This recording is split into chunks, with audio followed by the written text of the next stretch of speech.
If your mortgage is currently sitting at 3% and you are rushing to pay it off early, you might be making one of the most expensive mistakes of your financial life. We are talking about potentially sacrificing hundreds of thousands of dollars in net worth over the next 15 years. On the surface, being debt-free feels like a victory. It feels safe. But mathematically, prepaying a cheap mortgage is often like walking past a pile of free money on the sidewalk and refusing to pick it up because you are too busy counting pennies. Today, I am going to show you why that instinct to pay down debt is actually shrinking your wealth, and why keeping that mortgage might be the smartest investment decision you ever make. I want to be clear right out of the gate. This isn't about ignoring debt or being irresponsible. It is about understanding the difference between good leverage and bad liabilities. We are going to run the hard numbers on a 15-year timeline, comparing the guaranteed savings of prepaying against the expected returns of the market. We will look at liquidity, inflation, and the massive opportunity cost of burying your cash in drywall. Before we dive into the spreadsheets, if you appreciate deep dives that prioritize math over emotional comfort, do me a favor and subscribe. It is the best return on investment you will get for your time today. Now, let's look at why your house is not a savings account. Let's start with the most common argument for paying off your home. You have probably heard financial gurus say that paying off debt is a guaranteed return. And they are technically right. If you have a mortgage with an interest rate of 3%, every extra dollar you throw at the principal saves you 3% interest. It is risk-free. There is no volatility. The stock market doesn't matter. You put $1 in, and you save 3 cents a year forever. That sounds nice, until you realize what you are actually saying. You are saying that you are satisfied with a 3% return on your capital. In the investment world, that is barely keeping up with historical inflation. If I offered you a certificate of deposit that paid 3% for 30 years, while inflation was running at 3 or 4%, you would laugh me out of the room. Yet, when we wrap that same math in the emotional blanket of a mortgage, we suddenly treat it like a winning strategy. This concept is called the hurdle rate. In corporate finance, a company won't invest in a project unless the expected return is higher than the cost of borrowing money. Your household is a small business. Your cost of capital is your mortgage rate. If you can borrow money at 3%, your hurdle rate is 3%. Any investment you make that yields more than 3% adds to your net worth. Any investment that yields less subtracts from it. When you choose to pay down the mortgage, you are effectively investing in a bond that pays exactly your mortgage rate. So, the question isn't, is paying off debt good? The question is a 3% return acceptable for my long-term capital? If you have a long time horizon, say 10 or 15 years, accepting a 3% ceiling on your money is essentially accepting that you will not grow your purchasing power. You are staying stagnant while the world gets more expensive around you. It actually gets a little worse when you factor in taxes. Depending on where you live and how you file, your mortgage interest might be tax deductible. If you are in a high tax bracket and you can deduct that interest, your effective interest rate isn't 3%. It might be closer to 2.4% or even lower. That means the guaranteed return of paying off the house is even smaller. You are fighting to save 2%, while the S&P 500 has historically returned 9 or 10% over long periods. You are stepping over dollars to pick up dimes. Even if you don't itemize deductions, the comparison stands. You are locking up liquid cash to eliminate a cost that is historically incredibly cheap. This is the cheapest money you will ever borrow in your life, and rushing to give it back to the bank is doing them a favor, not you. Think about it from the bank's perspective for a second. If you have a loan with them at 3% and current mortgage rates are sitting at 7%, the bank hates your loan.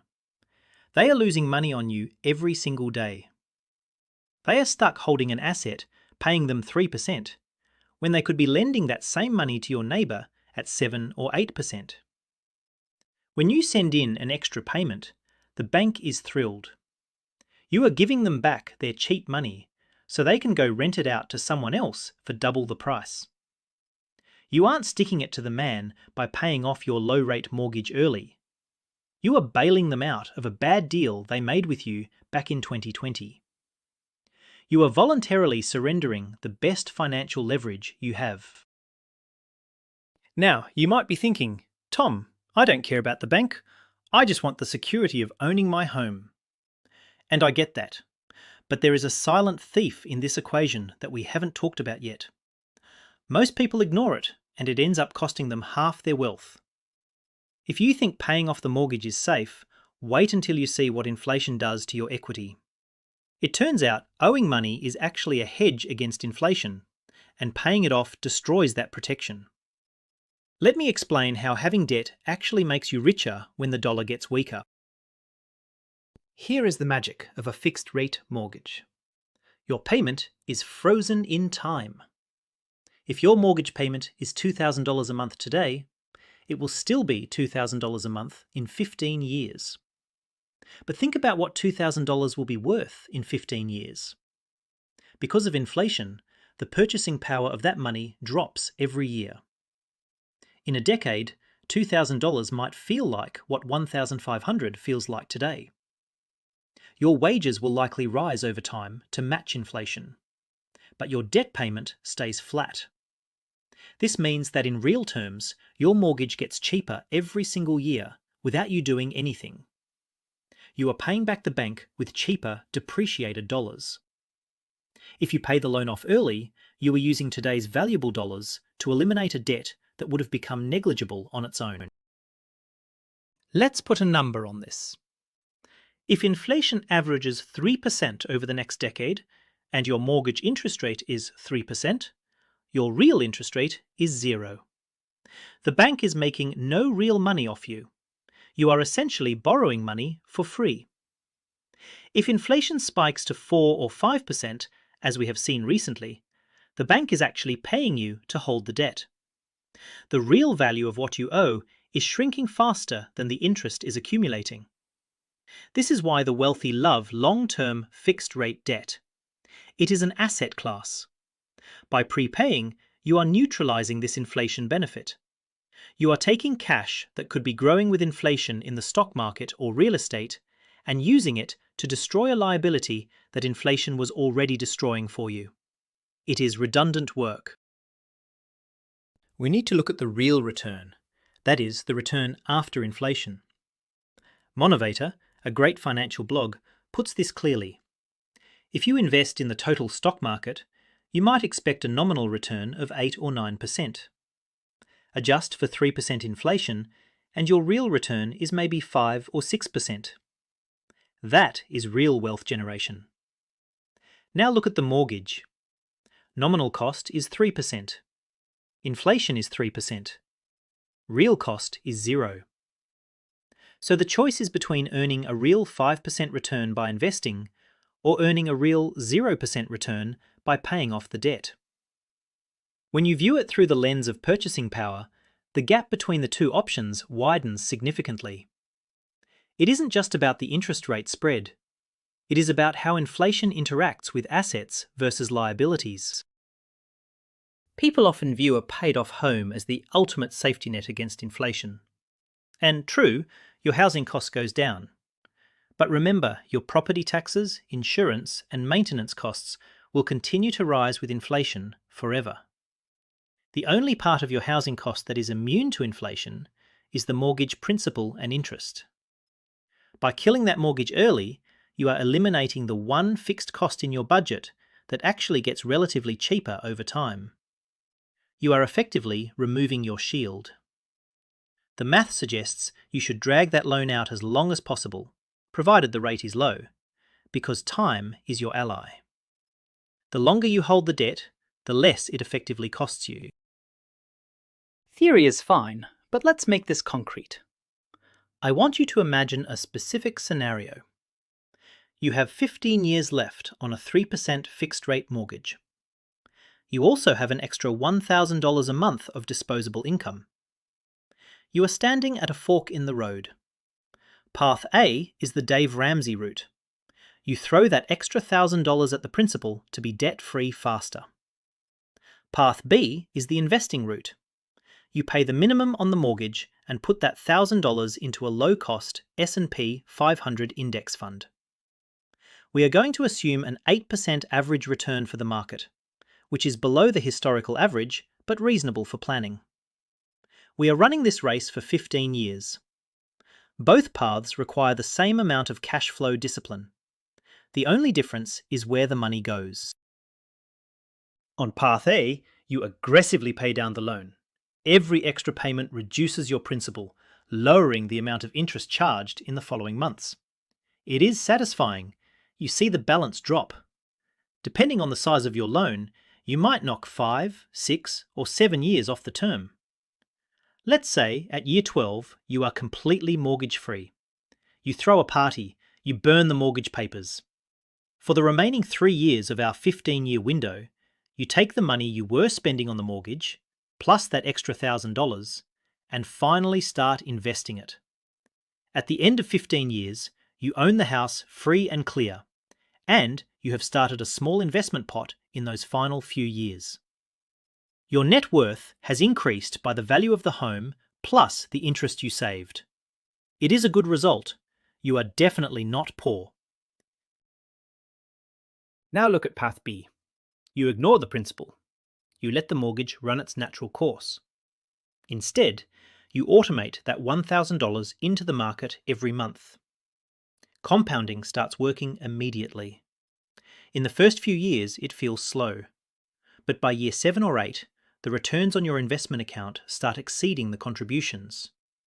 By year 15, using that 8% assumption, your investment account has grown to roughly $350,000. But here is the kicker. You still have the mortgage. Or do you?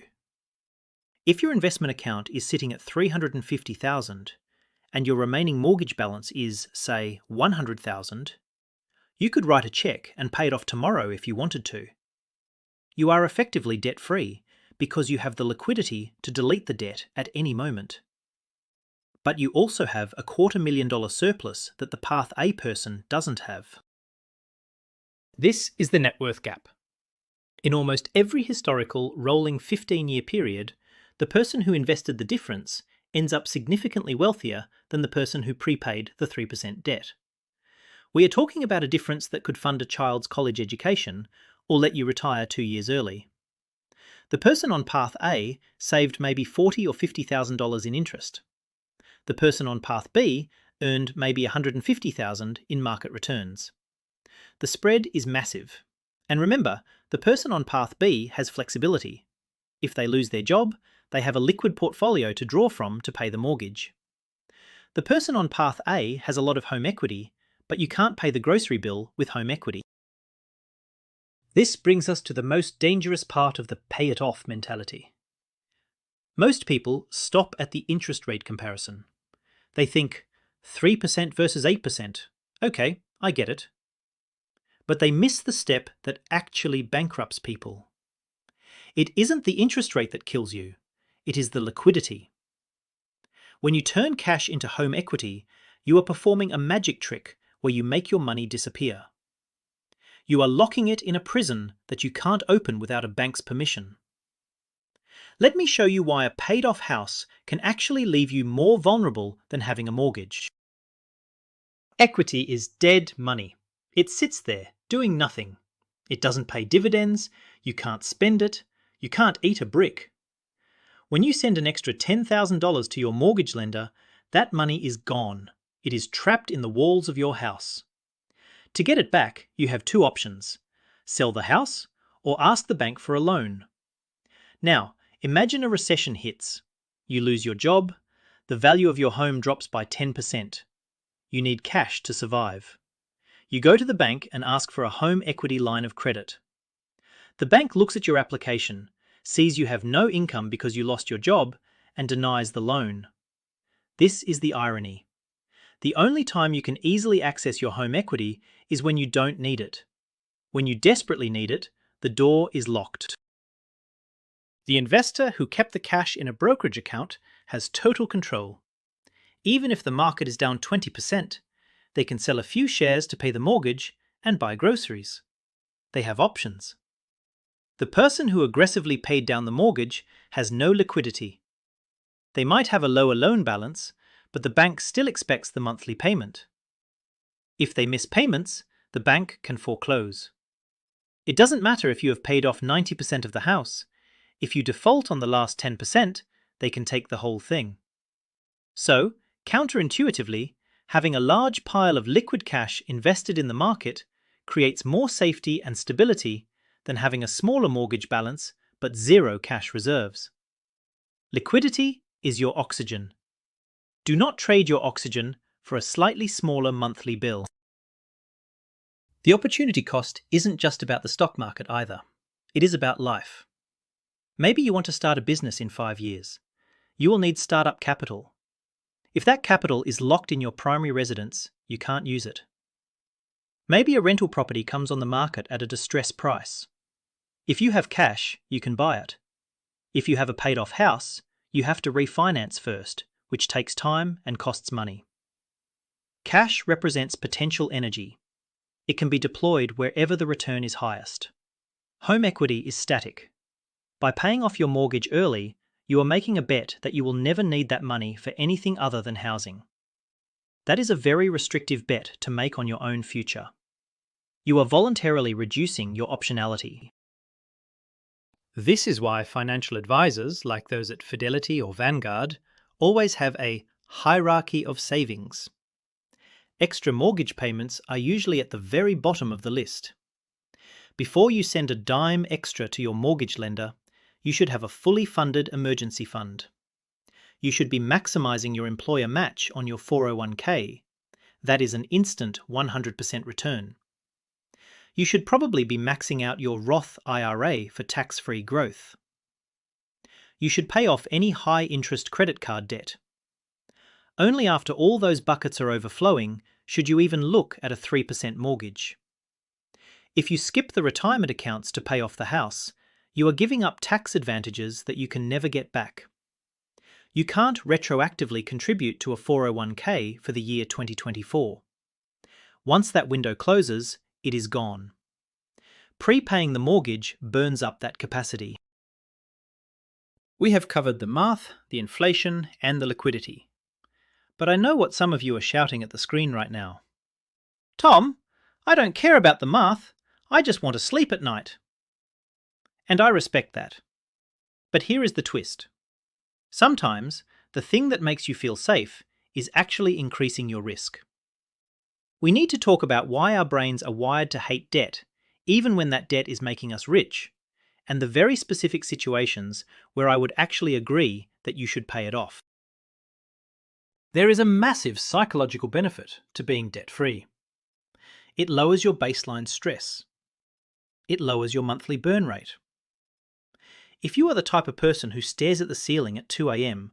worrying about the bank taking your house, then the mathematical loss of paying off the mortgage is the price you pay for mental health. And that is a valid purchase. If an extra $500 a month into the house buys you peace of mind, that is a utility. But you need to be honest with yourself that it is a consumption choice, not an investment maximization choice. You are buying comfort, not buying wealth. For some people, particularly those approaching retirement, eliminating the fixed cost of a mortgage is more important than maximizing the portfolio size, because it reduces sequence of returns risk. If the market crashes right when you retire, having no mortgage is a huge buffer. Also, the math changes completely if your mortgage isn't 3%. If you bought a house recently and your rate is 7 or 8%, everything I just said goes out the window.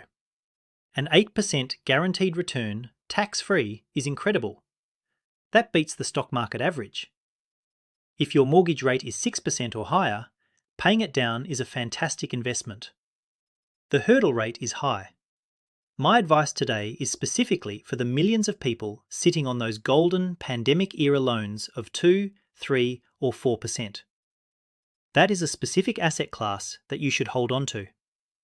But if you are holding high-interest debt, kill it. Kill it with fire. The spread is what matters. Always look at the spread. There is one final trap: human behavior. The strategy of investing the difference only works if you actually invest the difference.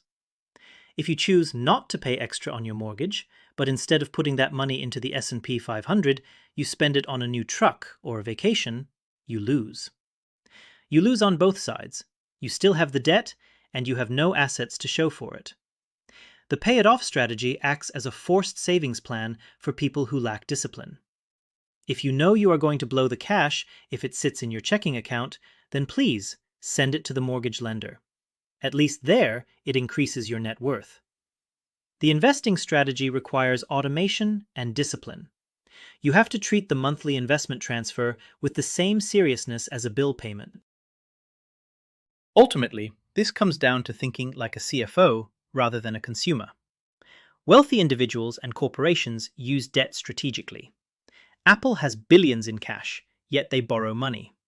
Why? Because their cost of borrowing is lower than their return on cash. They play the spread.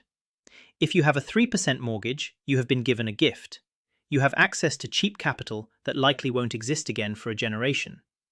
Don't rush to return that gift. Use it. Let inflation erode the principal. Let the market grow your capital. Keep your liquidity. It feels counterintuitive, but in the long game of wealth building, math always beats intuition. So, here is the verdict. If your rate is under 4%, investing is almost certainly the mathematically superior move over a 10 to 15-year horizon.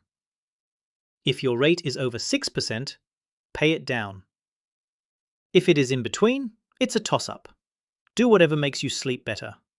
But do not let fear drive the decision. Run the numbers. Check your hurdle rate. And remember that liquidity is the one thing you can't buy when you are broke. I want to hear from you in the comments. I know this is a controversial topic. Are you team pay it off or team invest the difference? Did I miss a variable that you think changes the math? Drop a comment below. I read as many as I can, and it helps me refine these models for future videos. If you found this breakdown helpful, hit that like button so the algorithm knows we prefer math over feelings. Thanks for watching, and I'll see you in the next one.